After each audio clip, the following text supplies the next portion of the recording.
Hi, this is Dr. Chai with another Q&A.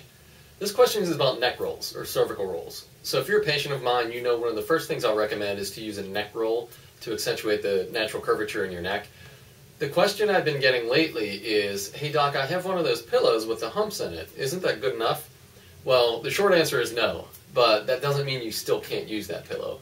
But I'd like you to get at least some time strictly on the roll with nothing underneath your head, and here's why. Just to remind you, the neck should curve forward, so this guy will be facing this direction. You should have this natural sweeping forward curve to your neck. Most of us, through our daily living, on the computer, texting, whatever, reading, studying, our necks eventually look like this. We start losing that natural curve, so it's important that you support that. So when you do the neck roll underneath there, and it looks like this, it's this size, or if you don't have one of these, you can roll up a towel initially to about this size.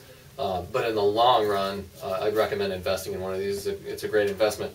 But obviously, this is going to cradle your neck as you lay back on it. So you don't want anything underneath your head to be pushing your head up and doing this to your neck. That just defeats the purpose. So you just want something underneath your neck, this neck roll. Your head will be flat on the mattress, and then you're going to create that natural forward curve while you're laying there. So remember, that's important for a few reasons. Number one, this allows for the best passage of the spinal cord coming down these bones and then the nerves exiting in between these bones in your neck. But secondly, that curve in there is very, very important. When you start losing that curve and your neck becomes straight like this, now even just the weight of your head putting pressure on your neck can be very damaging, let alone any jostling or compressive impact on top of that.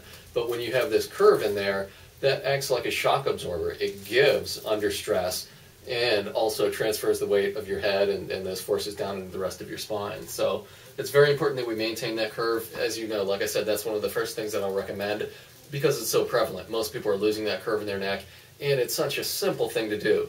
The easiest way to implement this is when you go to bed, just start going to bed 15 minutes earlier.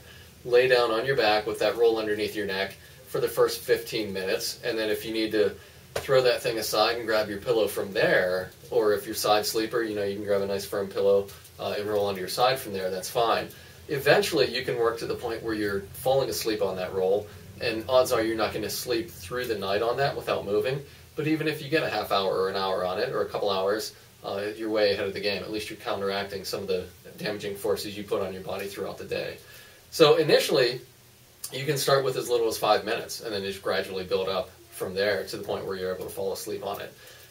Word of caution, obviously, if you're getting any tingling or if it's painful for you to lay back on it, just hold off on that until we get you out of pain, and then you can lay on it comfortably. But so that's the answer. If you have one of those pillows with the hump in it, they're good. They're a step above a big fluffy pillow on your neck that's going to do this to your neck, and especially those of you who use 2 or 3 pillows while you're laying on your back.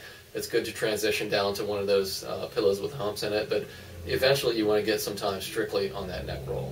So, hope that helps. I'll talk to you soon. Until next time, be your best.